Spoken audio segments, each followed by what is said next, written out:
Assalamualaikum warahmatullahi wabarakatuh. We are from first group. We are going to explain about waterfall, V model, and evolutionary development models. Our group consists of three. First, Zidane, and the second is Dava, and the third is Alexander Nicholas. Okay, so the first part of our presentation is the explanation about the waterfall model. Waterfall is one of the earliest models that has been developed since 1950s. Very simple and idealistic model, and nowadays are still implemented in some specific projects. I will explain about the specific projects later on. Other SDLC models are also based on the classical waterfall model. So the classical waterfall are divided into 6 main phases. The first one is about feasibility study. Feasibility study is done to determine whether it will be financially and technically feasible to develop the software, to understand the problem and determine the various possible strategies to solve the problem. And after understanding the problems and determining the strategies, the next step is to require the analysis and specification. So there are two different activities on understanding the exact requirements of the customer and also the document. The first one is to gathering and analysis the requirement.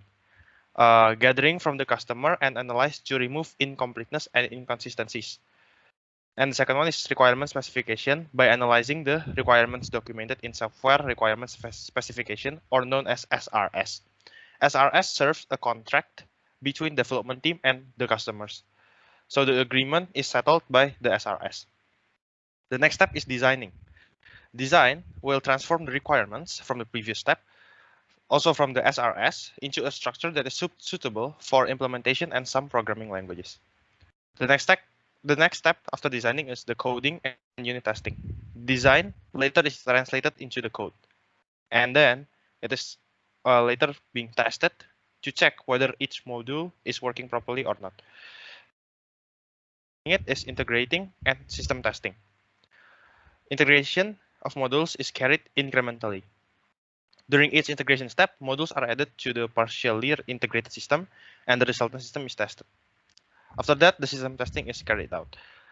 The difference between unit testing and system testing is unit testing is only testing the working or not, but system testing is more in-depth. There are 3 different testing: alpha, beta. Alpha is the first test by development team. Beta is testing by a friendly set of customers. And the third one is the acceptance system testing, which is already delivered to the customer. And the customer perform the acceptance testing to determine whether to accept or reject the software. After all of that stuff, the last part is maintenance, the last step. Maintenance will maintain the corrective maintenance, perfective maintenance, and adaptive maintenance. Corrective will correct the errors that were not discovered during development. Perfective maintenance is to enhance the functionalities of the system based on customers' request. And adaptive maintenance, porting the software to work in a new environment. For example, new computer software. That was the classical waterfall. And after the classical waterfall is being used for a very long time, since 1950s, they developed a new kind of waterfall, which is the iterative waterfall. It has the same, almost the same structure process as shown on the picture. But why they developed the iterative waterfall model is because classic waterfall is hard to use, and this one is more efficient in software development than classical waterfall. And also, the classic waterfall doesn't provide the feedback path, while it's shown from the maintenance to reversing the arrows back to the previous steps, except feasibility study. And it also have the phase containment of errors. So this is the pros and cons of the waterfall model. So the first advantage or the pros is that it's simple and easy to understand. As you can see from the previous picture, the figure, it is very easy to understand the steps. It's easy to follow. And you can see also from the steps, it's a sequence phase. So you cannot skip the steps. So everything that will be done is done correctly and completely. The third one is there's a feedback path, which is not available in the classical model, but if we use the iterative model, they can have the feedback path. It is used to check again after they finish the cycle, which part needs to be maintained or apply the feedback from the customers. The fourth one is no overlapping phases, which is related to sequence phase. So by having a sequence phase, you cannot skip steps.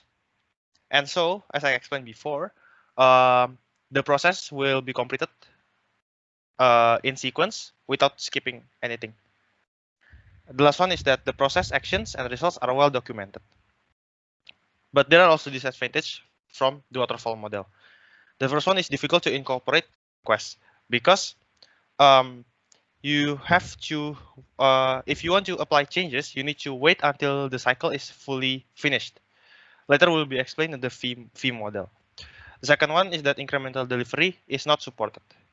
Third one, overlapping of phases is not supported.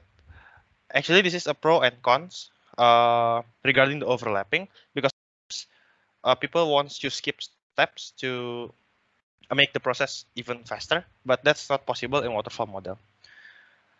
The fourth is risk handling not supported because well, it's the same reason because they cannot stop or make any change until the process cycle is completed. And the last one is limited customer interactions because the feedback path is only available after they reach the maintenance part. Okay, now I will explain you about V model definition. About V model. Cinta katanya gitu ya. Gue bego banget. Yeah. Okay, now I will explain you about V model. First one is V model definition. The V model is an SDLC model where the execution of process happens in a sequential manner in a V shape. It is also known as verification and validation model. And then verification and validation. First one is verification. It involves static analysis technique review done without executing code. It is the process of evaluation of the product development phase to find whether specified requirements meet. And second one is validation. It involves dynamic analysis technique, functional or non-functional testing done by executing code. Validation is the process to evaluate the software after the completion of the development phase to determine whether software meets the customer expectation and requirements. And then next is characteristic. The characteristics is requirements are well defined, very documented and fixed. And then the product definition is stable. And then the technology is not dynamic and is well understood by project team. And next is the V model design. The verify and validate V model, it's the same as waterfall. Waterfall model steps are followed as requirement, design, implementation, verification, and finally maintenance. In the same way, the same steps are followed in V model. So we can say that V model is the alternate of the waterfall model. And then the next slide is about verification phase. First is requirement analysis. This phase contains detailed communication with the customers. And then next is system design. This phase contains the system design and the complete hardware and communication setup for developing product. And then next is architectural design. System design is broken down further into modules taking up different functionalities.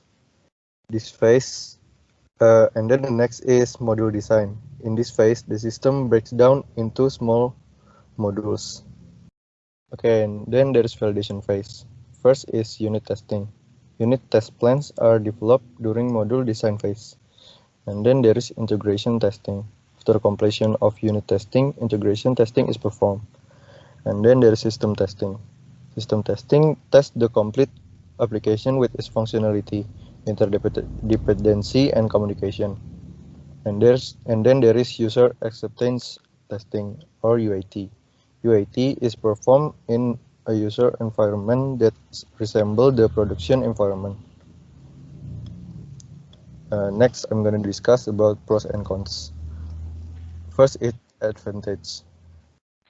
First is this is a highly disciplined model, and phases are complete one at a time. And then works well for smaller projects where requirements are very well understood, because the project is short. And then simple and easy to understand and use. There are no ambiguous or undefined requirements. And then the last one is easy to manage due to the rigidity of the model. Each phase has specific deliverables and a review process. And then next, I'm going to discuss about the disadvantage. First is high risk and uncertainty. The project can be modified and the output is not specific.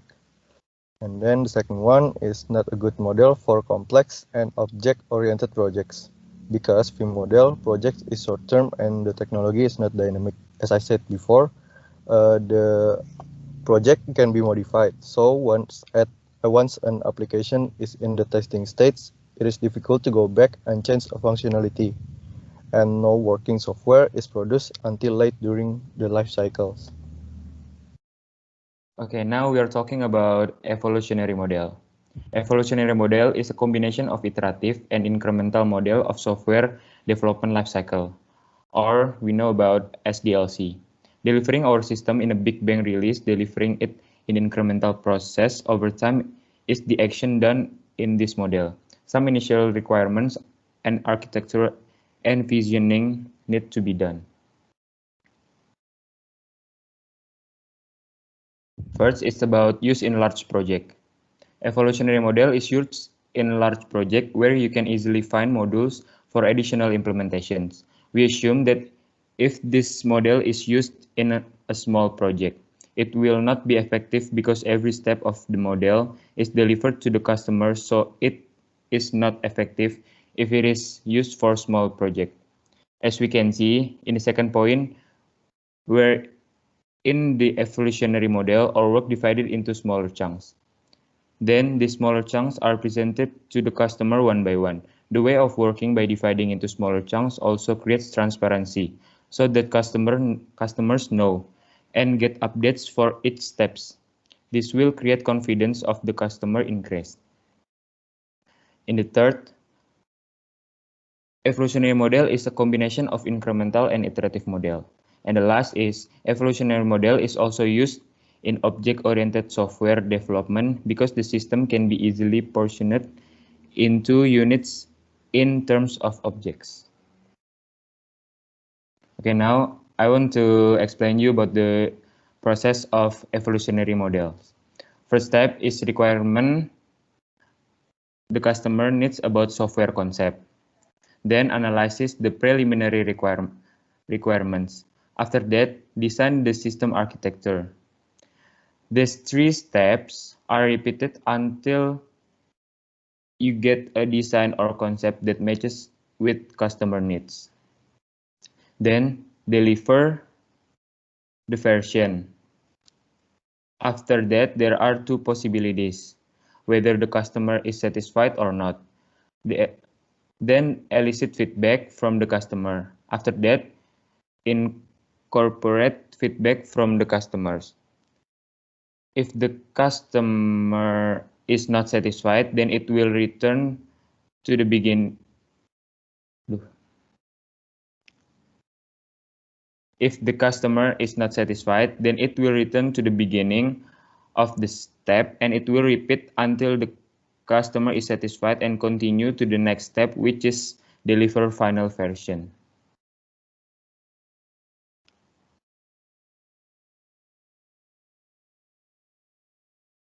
It is the example of using evolutionary model. This is the first increment. First step is requirement the customer needs about software concept. Then analysis the preliminary requirements. After that, design the system architecture. These three steps are repeated until you get a design or concept that matches with customer needs. Then deliver a version. After that, there are two possibilities, whether the customer is satisfied or not satisfied. Then elicit feedback from the customer. After that, incorporate feedback from the customer. If the customer is not satisfied, then it will return to the beginning of the step and it will repeat until the customer is satisfied and continue to the next step, which deliver final version. And this is the picture. If the customer satisfied, this is the full picture.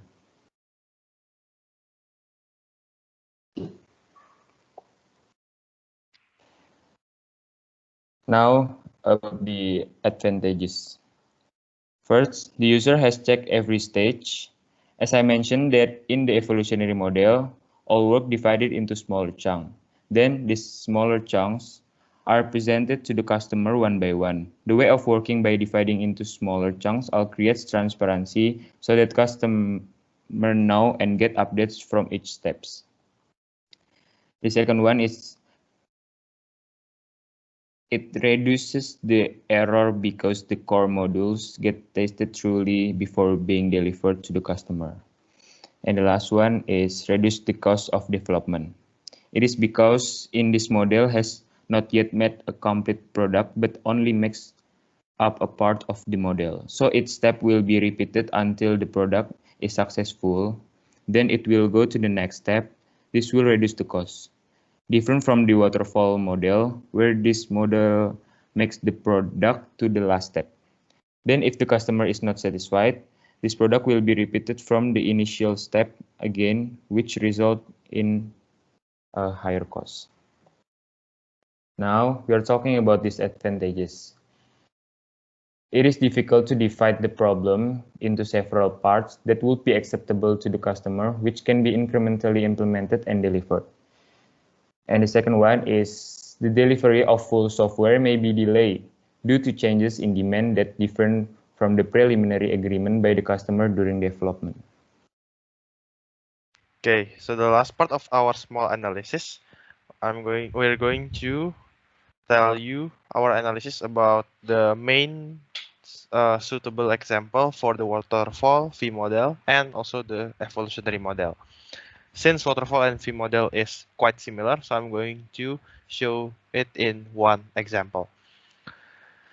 Waterfall is suitable, or V model is more suitable if the requirements are known well and the contracts, the SRS, are very specific about the deliverable of the project.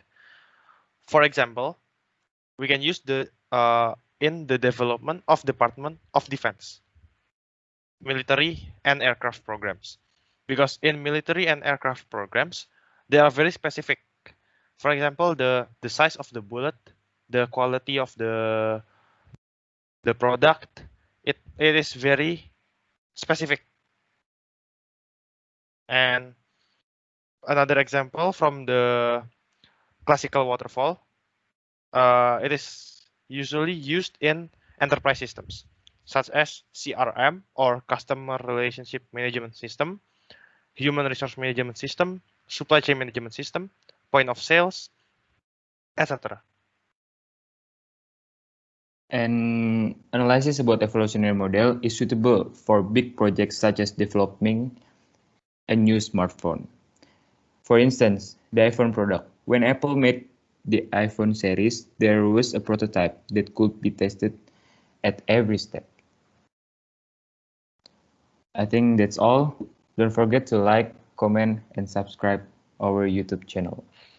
See ya.